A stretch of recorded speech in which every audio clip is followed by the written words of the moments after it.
Hello traders and investor, welcome back to money maker channel. Myself Sachin Devne. आज के video analysis videos में मैं आपका सबका स्वागत करता हूँ। आज के वीडियोस में मैंने बैंक निफ्टी का एनालिसिस किया है और जो अपना एफ का डेटा है थोड़ा इंटरेस्टिंग लग रहा है, वो भी मैंने आपके साथ शेयर किया है। तो वीडियो लास्ट तक देखना। और चलो चलते स्क्रीन पे। ये निफ्टी का डेली टाइम फ्रेम का चार्ट है। आज निफ्टी में डेली टाइम फ्रेम पे एनालिसिस करेंगे और आर्ली टाइम फ्रेम पे भी एनालिसिस करेंगे। इसका रीजन क्या है ना, लास्ट वीक में मार्केट ने दोनों तरफ के मूव्स दिए थे, डाउन साइड के भी और अप साइड के भी। तो देखो निफ्टी को 24,250 का ये जो लास्ट वीक में मैंने जो लेवल्स निकाले थे, उसी में निफ्टी ट्रेड कर रही थी। अभी देखो फ्राइडे के दिन पे निफ्टी ने क्या किया, गैप ओपनिंग किया, मगर उसमें भी प्रॉफिट बुकिंग देखने मिली। तो निफ्टी को रेजिस्टेंस कौन से आ रहे हैं, देखो तो ये एक रेजिस्टेंस है, देखो यहाँ पे 24,569 के आसपास एक रेजिस्टेंस देखने मिल रहा है। इसको थोड़ा सा जूम इन जूम आउट करके दिखा देता तो आपको समझ में ज़्यादा आएगा। तो देखो एक ये रेजिस्टेंस आ रहा है निफ्टी को, देखो यहाँ पे सपोर्ट लेके निफ्टी ऊपर गई थी, यहाँ पर भी सपोर्ट लेके ऊपर गई थी निफ्टी। अभी निफ्टी ने यहाँ पे ब्रेकडाउन होने के बाद वापस ना निफ्टी वही रेंज में आ रही है। तो निफ्टी को देखो ये रेंज बहुत इंपॉर्टेंट है। 24,587 में निफ्टी एक बार पॉज ले सकती है नेक्स्ट वीक के लिए, या ये लेवल्स पे आती है तो मार्केट में प्रॉफिट बुकिंग देखने मिल सकती है। तो अभी निफ्टी को रेजिस्टेंस कौन सा आ रहा है, रेजिस्टेंस जोन कौन सा है, तो 24,250 से लेकर 24,587 या 24,600 की जो रेंज है, यहाँ पे प्रॉफिट बुकिंग देखने मिल सकती है। ओके, अभी निफ्टी को सपोर्ट्स कौन से आ रहे हैं, तो देखो तो निफ्टी का सपोर्ट्स आ रहे हैं यहाँ पे 24,733 के आसपास एक निफ्टी को सपोर्ट्स आ रहा है। तो नेक्स्ट वीक के लिए या नेक्स्ट 15 to 20 डेज के लिए निफ्टी को रेंज कौन सी है, तो 23,733 डाउन साइड में और अप साइड में 24,587 में, ये रेंज में निफ्टी रह सकती है। यहाँ पे ये रेंज में निफ्टी ट्रेड कर सकती है। ना ज़्यादा गैप अप गैप डाउन हो सकता है, ना कुछ ज़्यादा मूवमेंट देखने मिल सकती है। तो निफ्टी नेक्स्ट वीक में या नेक्स्ट 15 डेज के लिए 24,587 में आती है, या 24,250 से लेकर 24,600 की रेंज है, इसमें प्रॉफिट बुकिंग देखने मिलेंगे।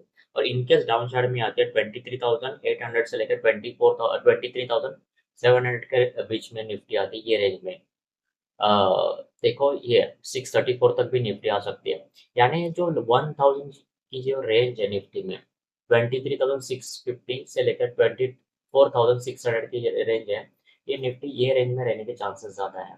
इन केस ये लेवल्स ब्रेक करके ऊपर निकल जाए तो अगले लेवल्स निकाल सकते हैं।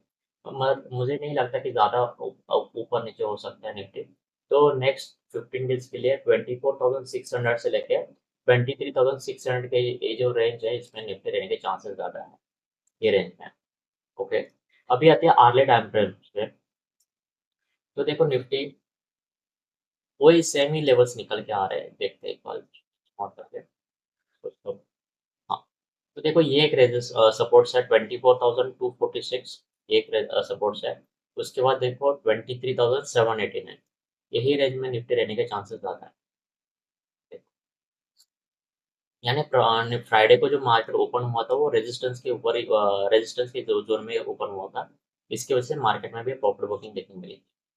ये देखो ये एक रेजिस्टेंस है निफ्टी, एक मेजर रेजिस्टेंस है 480 से 480 के आसपास। 24,480 ये जो रेंज है ना, है तो निफ्टी में एक प्रॉफिट बुकिंग देखने मिल सकती है। अभी सपोर्ट्स कौन से आ रहे हैं, तो देखो ये एक सपोर्ट्स आ रहा है यहाँ। तो 23,800 से लेकर 24,480 और 24,500 के ये जो रेंज है ना, ये रेंज में निफ्टी रहने के चांसेस है नेक्स्ट वीक या नेक्स्ट 2 वीक्स में। अभी आते हैं बैंक निफ्टी के ऊपर।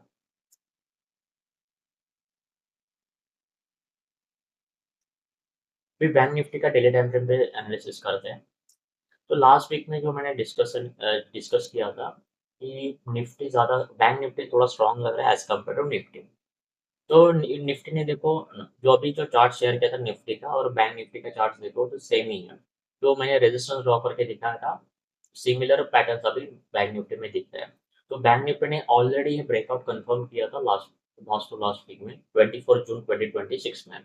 उसके बाद देखो बैंक निफ्टी ना एक ही रेंज में ट्रेड कर रही है, ना उसको ऊपर जाने की ज़्यादा हड़बड़ी है, ना नीचे जाने की हड़बड़ी है। ओके, तो बैंक निफ्टी को सपोर्ट्स कौन से आ रहे हैं, तो 56,600 और मेजर सपोर्ट्स है 55,580। ये जो रेंज है सपोर्ट का काम कर सकता है। और इन केस ये लेवल ब्रेकआउट कंफर्म इसके ऊपर निकलता है बैंक निफ्टी, तो ऑल टाइम हाई रेजिस्टेंस देखने को मिल सकता है। As compared to Nifty, bank Nifty थोड़ा स्ट्रॉन्ग लग रहा है चार्ट के ऊपर। ओके, अभी आते हैं दूसरे इंडेक्स के ऊपर। जो बाकी जो 2-3 इंडेक्स है उसको भी ब्रेकआउट कंफर्म कर है। तो पहला है फार्मा इंडेक्स। फार्मा इंडेक्स मुझे स्ट्रॉन्ग लग रहा है, ऐसे मार्केट में भी उसने ब्रेकआउट कंफर्म किया। अभी आते हैं वीकली टाइम फ्रेम पे। तो देखो, फार्मा इंडेक्स ने ना इसका प्रीवियस हाई था 2024 में, 7 अक्टूबर 2024 में इसने हाई बनाया था 23,900 का। ओके, अभी 2-2.5 साल के बाद ना ये स्टॉक्स ये इंडेक्स ना ब्रेकआउट कंफर्म कर रहा है 4 मई 2026। अभी देखो ये जुलाई स्टार्ट हो चुका है, में ब्रेकआउट कंफर्म होने के बाद इसने 2 मंथ्स कुछ भी नहीं किया, एक कंसोलिडेशन जोन हुआ था। और कंसोलिडेशन जोन से लास्ट वीक में मतलब यहाँ पे उसने ब्रेकआउट भी कंफर्म किया। देखो, एक कंसोलिडेशन जोन से भी बाहर निकल रहा है। तो फार्मा इंडेक्स है ना थोड़ा स्ट्रांग लग रहा है बाकी इंडेक्स के कंपेरिजन में। इसने ऑल टाइम हाई भी ब्रेक कर चुका है। अभी आते हैं दूसरे इंडेक्स के ऊपर, स्मॉल कैप 100 के ऊपर। स्मॉल कैप 100, अभी देखो इसको ना वीकली करके दिखाता हूँ तो थोड़ा समझ में बेटर आएगा। इसको मैं चार्ट्स भी डिलीट करता हूँ, आपके सामने नया ड्रॉ कर लेता हूँ। ठीक है, अभी देखो इसने प्रीवियस हाई कभी था 16 सितंबर 2024 में। उसके बाद अभी तक इसने प्रीवियस हाई भी ब्रेक नहीं किया है, ना कुछ उसमें ज़्यादा मूवमेंट देखने मिला है। अभी जाके ना ये रेजिस्टेंस के आसपास आ रहा है, 19,230 के आसपास इसका रेजिस्टेंस है स्मॉल। इनकेस ये ब्रेक करता है तो ऑल टाइम हाई भी ब्रेक करने के चांसेस ज़्यादा है। अभी क्या करते हैं ना, उसके पहले इतना एक ट्रेंड लाइन ड्रॉ कर लेते हैं, उसके बाद देखते हैं। ठीक है, ट्रेंड उसने यही पे इसने एक रेजिस्टेंस था उसने ब्रेक किया। ओके, अभी इसको ना एक रेजिस्टेंस ड्रॉ करते हैं। अभी trend line draw resistance draw करके हो गया। अब इसको एक रेजिस्टेंस ड्रॉ करके देखते हैं।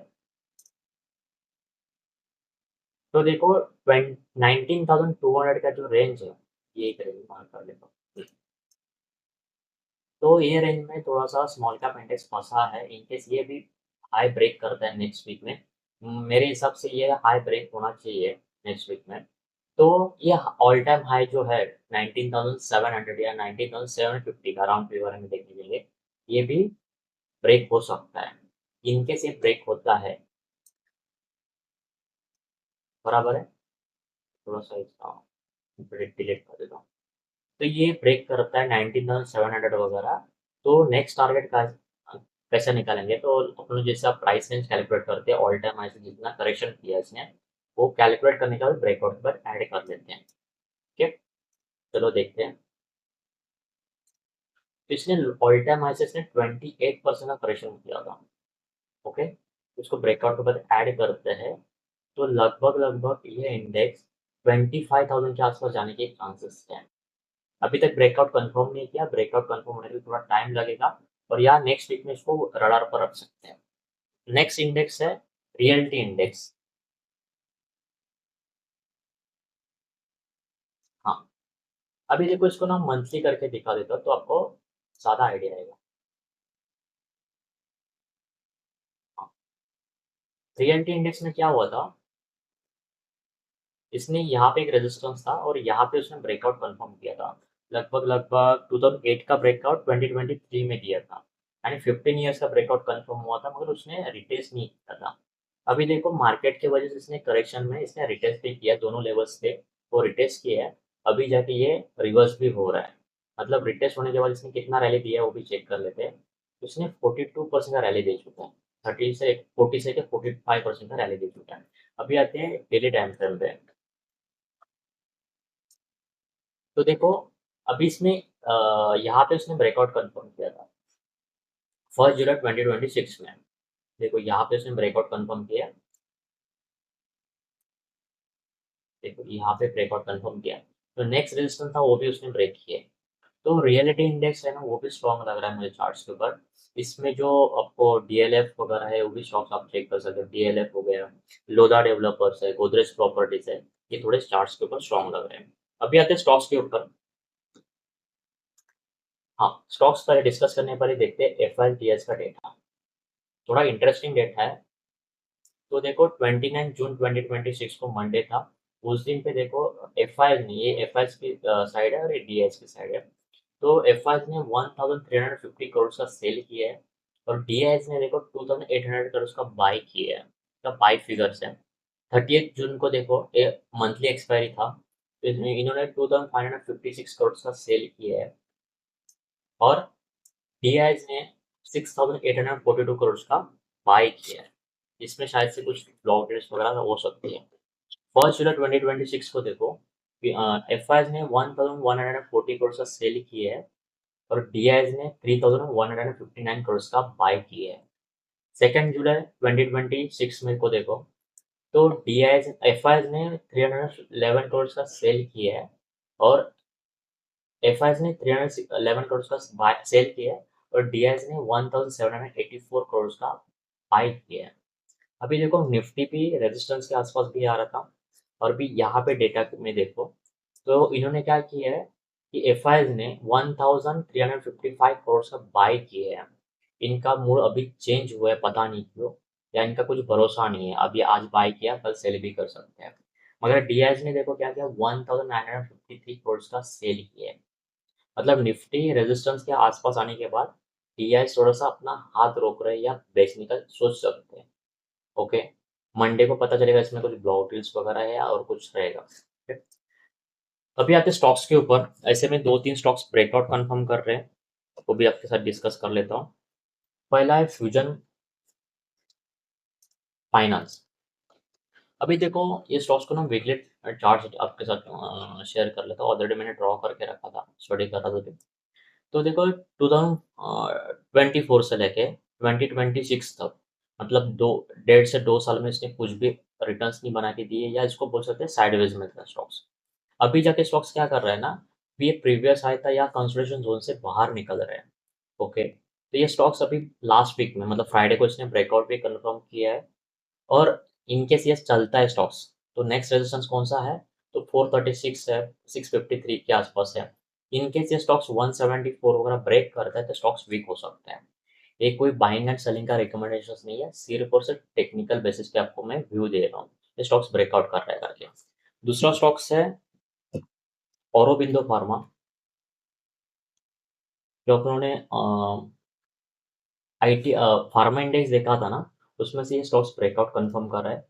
तो ये देखो स्टॉक्स को ना एक ट्रेंड लाइन ड्रॉ करके देखता हूँ। हाँ, ज़ूम इन ज़ूम आउट करने के बाद पता चलता है कि स्टॉक्स में एक ऐसा ट्रेंड लाइन ड्रॉ कर लेते हैं। एक ट्रेंड लाइन ड्रॉ कर लेता हूँ। ये कब का ट्रेंड है, 2021 का। इसको एक मंथली भी एक बार चार्ट करके देखते हैं, थोड़ा सा तो आइडिया बेटर आएगा।